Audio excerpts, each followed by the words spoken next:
అదే RTV app వార్తల్ని క్షణాల్లో చదివే అవకాశం ఉంటుంది. ఒక న్యూస్ పేపర్, ఒక టెలివిజన్ ఛానల్ మీ చేతుల్లో ఎప్పుడూ ఉంటాయి. ప్రజలందరూ ఇందిరమ్మ రాజ్యాన్ని తెచ్చుకొని 11 నెలలు పూర్తయింది. దీంతో భాగంగా ఆర్థికంగా అనేక ఒడిదుడుకులున్నా, గత ప్రభుత్వం చేసిన అప్పులు మిత్తిలు కట్టడానికే ఇబ్బంది ఉన్నా, సంక్షేమాన్ని అభివృద్ధిని ఎక్కడా తగ్గనీయకుండా ఎన్నికల ముందు ఏవైతే హామీలు ఇచ్చామో హామీలని ఆచరణ సాధ్యం కాని వాటిని కూడా ఆచరణ సాధ్యం చేసుకుంటూ రైతు కన్నీళ్లలో, రైతు కళ్ళలో ఆనందం చూడాలి అని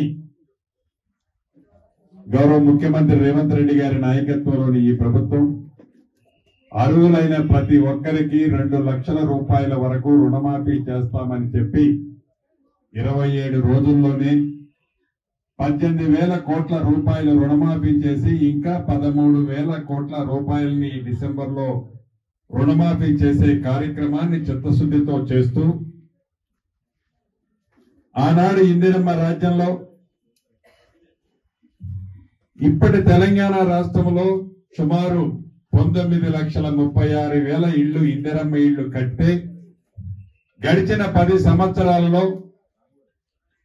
పేదవాడి సొంతింటి కల కలలానే మిగిలిపోతే ఇప్పటి ఇందిరమ్మ రాజ్యంలో మొదటి విడతగా 4,500 ఇళ్లు ఇస్తూ 4,50,000 ఇళ్లు ఇస్తూ ఈ రాబోయే 4 సంవత్సరాల్లో 20 లక్షల ఇళ్లు కట్టాలని చిత్తశుద్ధితో ఈ ఇందిరమ్మ ప్రభుత్వం పనిచేస్తుంటే విద్యకి వైద్యానికి పెద్దపీట వేసి పేదోడు పిల్లోడు కూడా మంచి విద్య నేర్చుకోనే విధంగా విద్యలో అనేక సంస్కరణలు చేస్తూ అమ్మ ఆదర్శ పాఠశాల కార్యక్రమాన్ని చేపట్టి రాష్ట్రంలో ఉండే ప్రభుత్వ పాఠశాల అన్నిటిలో మౌలిక వసతుల కోసం 657 కోట్లు ఖర్చు పెట్టి గడిచిన 10 సంవత్సరాలలో ఏనాడు ఉద్యోగస్తులకి ప్రమోషన్లు గాని ట్రాన్స్ఫర్లు గాని ఇవ్వకపోతే పారదర్శకంగా 40,000 మందికి ప్రమోషన్లు ట్రాన్స్ఫర్లు కలిపి ఇస్తే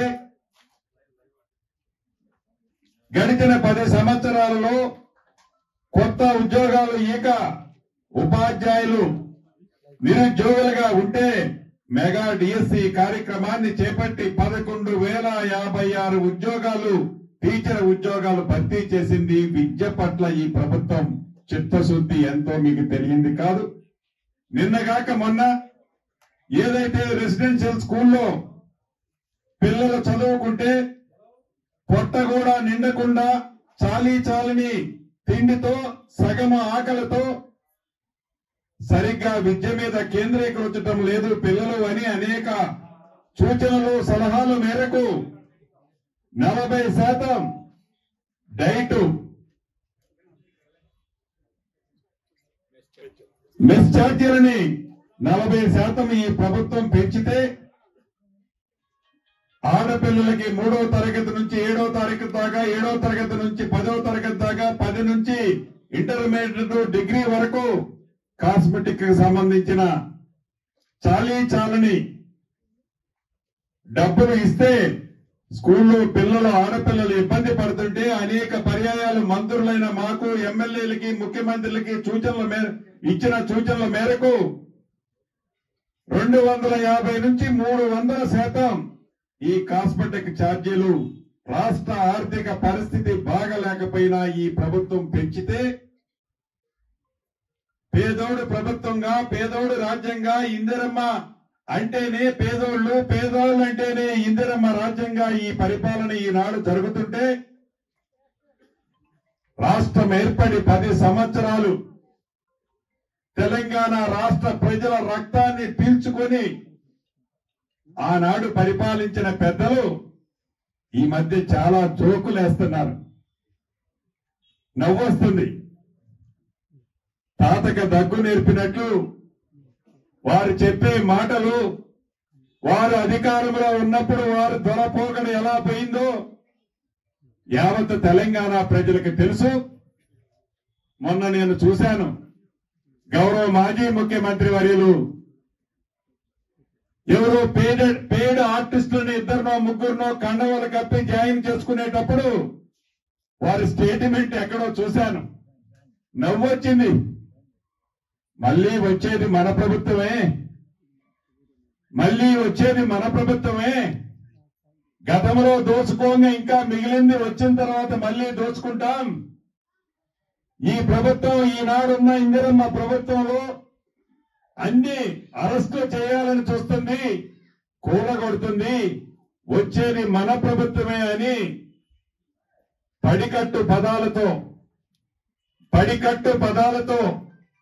ఆ ఉన్న 4-5 కార్యకర్తలు జారిపోతారని వారిని నమ్మబలగడం కోసం ఏదైతే గౌరవ మాజీ ముఖ్యమంత్రి గారు మాట్లాడారో నవ్వొచ్చింది. వారి పరిపాలన పట్ల, వారి నిబద్ధత పట్ల, వారి పనితీరు పట్ల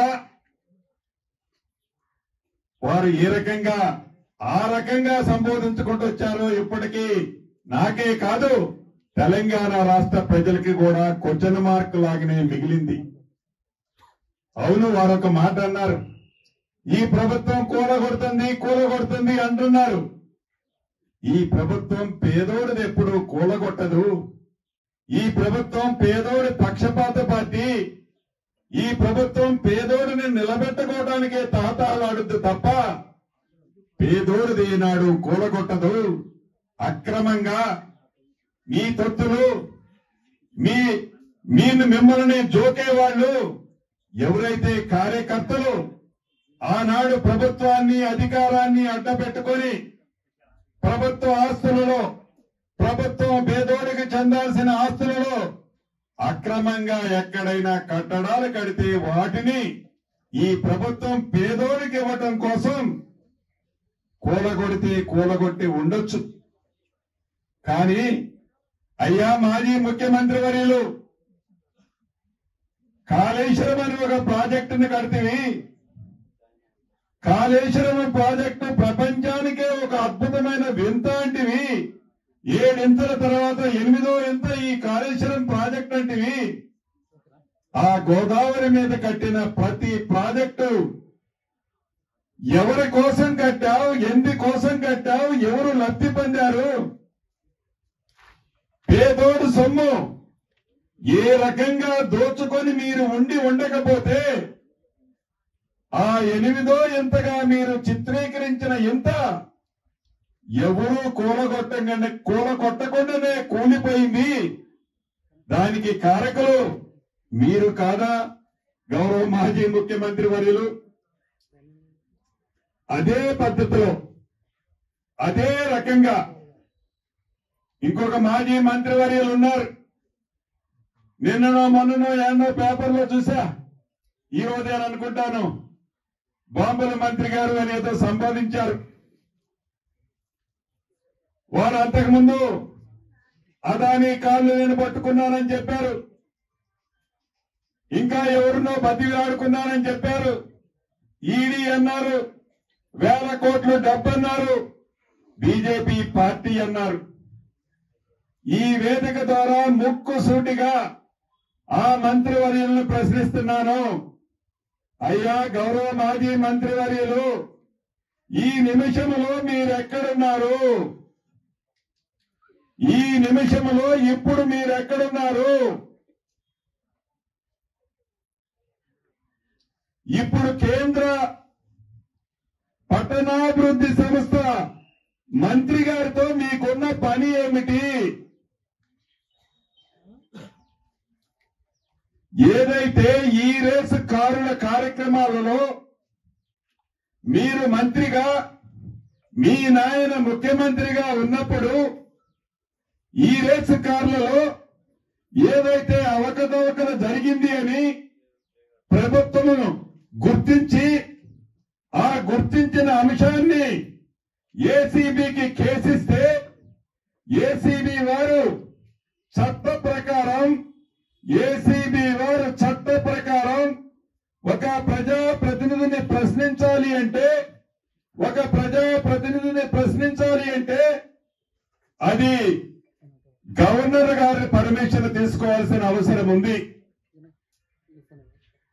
13 రోజుల క్రితం తెలంగాణ రాష్ట్ర ప్రభుత్వం ఏదైతే ఈ రేసు కారుల పందాల కోసమని మీకు తొత్తుగా ఉండే విదేశ సంస్థను ఒకదారిని ఎన్నుకొని ఏదైతే కేసులు పెట్టామో, ఏసీబీ వారు కేసులు పెట్టారో, ఆ కేసు మిమ్మల్ని విచారించడం కోసమని గవర్నర్ గారి పర్మిషన్ కి రాసి 13 రోజులైంది. 13 రోజులైతే గవర్నర్ గారి దగ్గర నుంచి ఇంకా దానికి రిప్లై రాలా. గవర్నర్ గారి రిప్లై రేపో మాపో వస్తుందని ప్రభుత్వం అనుకుంటుంది. ఇదంతా మీకు గతంలో తొత్తులుగా ఉన్న వారి ద్వారా సేకరించి హడావుడిగా ఏదో కొంపలు అంటుకుపోతుందన్నట్టు కేంద్రంలో ఉండే అర్బన్ మినిస్టర్ని కలిసి వారిని ప్రాధేయపడి మీరు కేసులు విత్డ్రా చేసుకోవడానికి ఢిల్లీ వెళ్ళారా? అదానీనో అంబానీనో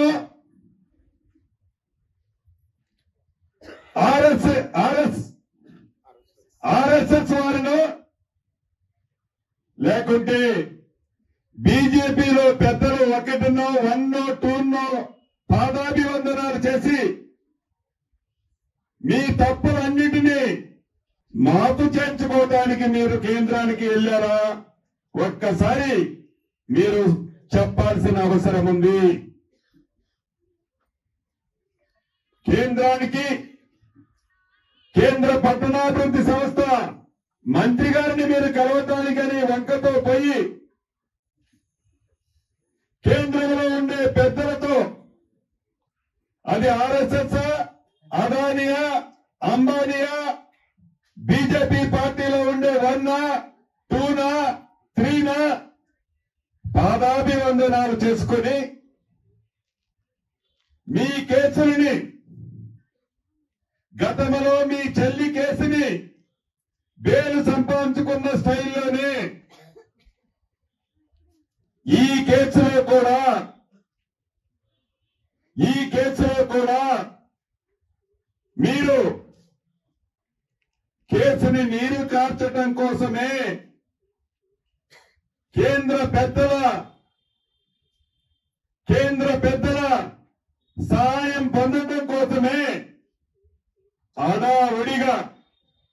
అడావుడిగా మీరు ఢిల్లీ పోయినట్లు పూర్తి ఆధారాలు మా దగ్గర ఉన్నాయి. మీకు తెలుసు రాబోయే 1-2 రోజుల్లో గతంలో నేను చెప్పినట్లు లక్ష్మీ బాంబ, తాటాకుల బాంబ, దీపావళి బాంబ, తుస్సు బాంబ అని మీరు అంటుండేవాళ్ళు. ఏ బాంబో మీకు తెలిసే, ఏ బాంబో మీకు పూర్తి వివరాలు ఉండే మీరు రాబోయే 2 రోజుల్లో జరగబోయే పరిణామాలు మీరు గ్రహించే గవర్నర్ గారి దగ్గర నుంచి క్లియరెన్స్ వస్తుందనే మీరు ఈ రోజు హడావుడిగా ఢిల్లీ వెళ్లారన్న సంగతి మా అందరికీ, మాకే కాదు యావత్ తెలంగాణ రాష్ట్రంలో ఉండే ప్రతి వ్యక్తికి తెలిసిన విషయమే. మీరు ఎందుకు ఉలిక్కిపడుతున్నారు? మీరు ఏ తప్పు చేయనప్పుడు మీరు చట్టరీత్యే as per norms and conditions ప్రకారమే మీరు ఆ ఈ కార్ రేసులకు సంబంధించిన దాంట్లో 55 కోట్లు ఖర్చు పెట్టి ఉంటే మీరు ఎందుకు భయపడుతున్నారు? మీరు నిజంగా విదేశాలకు పంపించిన 55 కోట్లు చట్టంలో ఏ యాక్ట్ ప్రకారం మీరు పంపించారో మీరు పత్రికలకి మీడియాకి తెలంగాణ ప్రజల ముందు మీరు చెప్పాల్సిన అవసరం ఉంది. రెండవది, ఒప్పందం కుదిరిన తర్వాత ఒప్పందం అయిన తర్వాత ఎంఓయు సంతకం అయిన తర్వాత మీరు 55 కోట్లు పంపించి ఉండాల్సింది. ఒప్పందము 25 రోజులు అవుతుందనంగా ముందు మీరు 55 కోట్లు పంపారు. 25 రోజుల తర్వాత ఆ సంస్థతో మీ లావాదేవీలు మీ ఇండైరెక్ట్ గా ఆ దేశంలో మీ సంస్థలకు వాళ్ళ డబ్బు పంపించిన తర్వాత మీరు ఆ ఎంఓయూల మీద సంతకాలు పెట్టారు. ఆ పెట్టిన ఎంఓయూ కూడా యాజ్ ఏ ఎంఐయుడి మినిస్టర్ గా మీకున్న అర్హత ఏంటి? కేబినెట్ అప్రూవల్ తీసుకున్నారా? లేదా జిహెచ్ఎంసీ చైర్మన్ గా చీఫ్ మినిస్టర్ అప్రూవల్ తీసుకున్నారా? మీకున్న బైలా ఏంటి? మీరు ఆ డబ్బును రిలీజ్ చేసిందేంటి? ఆ ఎంఓయు ఏ బేస్ తో చేశారు? ఎవరైనా చిన్న డీల్ చేసుకున్నా ఎంఓయు అయ్యేటప్పుడు ఎంఓయు అయిన తర్వాతనో డబ్బులు ఇస్తారు. కానీ పేదోడు సొమ్ము, పేదోడు కష్టాలతో చెమటోర్చి కట్టిన ట్యాక్సుల సొమ్ము 55 కోట్ల రూపాయలని 25 రోజుల ముందే మీ తొత్తులైన విదేశ సంస్థలకు డబ్బు పంపించి మీ లావాదేవీలన్నీ సరిదిద్దుకున్న తర్వాత అప్పుడు ఈ రాష్ట్రంలో మీరు ఎంఓయూలు నిబంధనలకు విరుద్ధంగా అప్రోచ్ లేకుండా మీరు సంతకాలు పెట్టారు. రెండవది, మూడవది, ఏదైనా ఈ దేశానికి సంబంధించిన డబ్బు విదేశాలకు పంపించాలి అంటే అది ఆర్బీఐ గవర్నరు పర్మిషన్ తీసుకోవాలి. మీరు ఎవరు పర్మిషన్ తీసుకొని ఈ దేశ కరెన్సీని విదేశాలకు పంపించారో మీరు తెలంగాణ ప్రజలకు చెప్పాల్సిన అవసరం ఉంది. ఈ దేశ ప్రజలకు చెప్పాల్సిన అవసరం ఉంది. అంటే ఇలా చెప్పుకుంటా పోతే నియమ నిబంధనలన్నిటినీ తుంగలో తొక్కి గవర్నర్ గారికి ఏదైతే ఈ రాష్ట్ర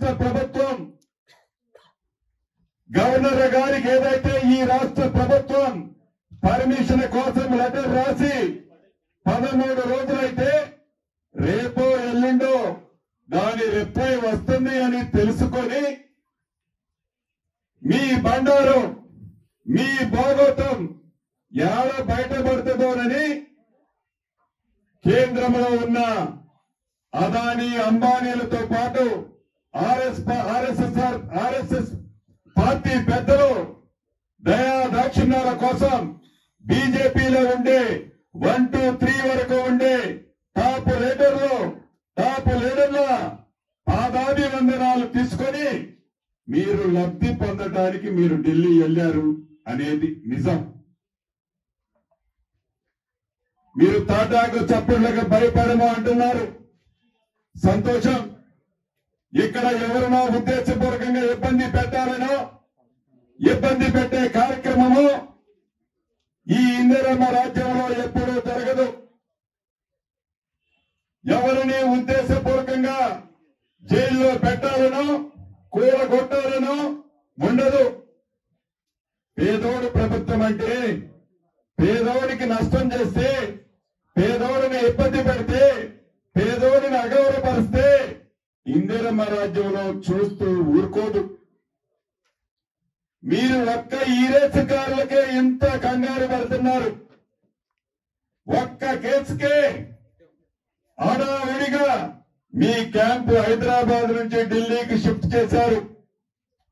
ఇక రాబోయే రోజుల్లో మీరు అధికారంలో ఉండి దొర పరిపాలన చేసే నాడు ఆ 10 సంవత్సరాలలో అనేక కేసులు, అది విద్యుత్ శాఖకు సంబంధించింది కావచ్చు, కాళేశ్వరం ప్రాజెక్టులు కావచ్చు, అనేక భూములు కావచ్చు, చిట్ట చివరికి ఐఎన్డిపిఆర్కి సంబంధించిన అనేక అంశాలు కావచ్చు. అవన్నీ ఒక్కొక్కటి బయటికి వస్తే, ఒక్కొక్కటి ప్రజల ముందు పెడితే ఇక మీరు భూమి మీద కాదు అంతరిక్షంలో పోయి దాక్కుంటారేమో అనిపిస్తుంది నాకు చూస్తే. భూమి మీద కాదు అంతరిక్షంలోనే మనకి సేఫ్టీగా ఉంటుందని ఆడ దాక్కుంటారేమో అని నాకే కాదు తెలంగాణ ప్రజలు అనుకుంటున్నారు. చివరగా ఒకటే చెప్తున్నాం, ఈ ఇందిరమ్మ రాజ్యంలో ఏ ఒక్కళ్ళని గాని, ఏ ఒక్క వ్యక్తిని గాని, ఏ ఒక్క పార్టీని గాని ఇబ్బందులు పెట్టాలనో ఎప్పుడు ఎవరికి ఉండదు. కానీ పేదోడికి చెందాల్సిన ఆస్తులని, పేదోడికి చెందే సొమ్ముని కొల్ల కొట్టిన ఏ ఒక్క వ్యక్తిని కూడా వారి డైరీ ప్రకారమే, వారు చేసిన కోర్టు ప్రకారమే చట్టము తన పనితను ఎంత పెద్ద దొరనైనా 7 లోకాల అవతల ఉన్నా చట్టము తన పని తప్పకుండా చేసుకుంటా పోతుంది. ఇప్పటికైనా తెలంగాణ ప్రజలకి ఈ 55 కోట్లు ఏదైతే ఇప్పుడు జరుగుతున్న చర్చల అంశముందో, ఈ రేసుకారులకు సంబంధించి విదేశాల్లో ఉన్న మీ తొత్తు సంస్థకి ఇచ్చిన సందర్భంగా దాంట్లో ఎంత మీరు కొల్లగొట్టారో ఆ కొల్లగొట్టిన దానితో పాటు భవిష్యత్తులో మీ దృష్టిలో మీరు కొల్లగొట్టిన అంశాలు ఏవైతే ఉన్నాయో వాటన్నిటినీ తెలంగాణ ప్రజలకి, తెలంగాణలో నివసించే పేదోడికి స్పష్టంగా మీరు చెప్పాల్సిన అవసరం ఉందని మరొక్కసారి ఈ వేదిక ద్వారా ఆ ప్రధాన ప్రతిపక్షం అని చెప్పుకుంటున్న మిత్రులకి తెలియజేసుకుంటూ, ఇది పేదోడి ప్రభుత్వం, ఇది పేదోడి పరిపాలన, పేదోడికి మంచి జరగడం కోసం పరిపాలించే ప్రభుత్వం అని మరొక్కసారి యావత్ తెలంగాణ ప్రజలకు చెబుతూ సెలవు తీసుకుంటున్నాను. Thank you very much. మరిన్ని వీడియోస్ కోసం ఛానల్ ని సబ్స్క్రైబ్ చేయండి. లేటెస్ట్ అప్డేట్స్ కోసం వాట్సాప్ ఛానల్ ని ఫాలో అవ్వండి. అండ్ లింక్ డిస్క్రిప్షన్ లో ఉంది.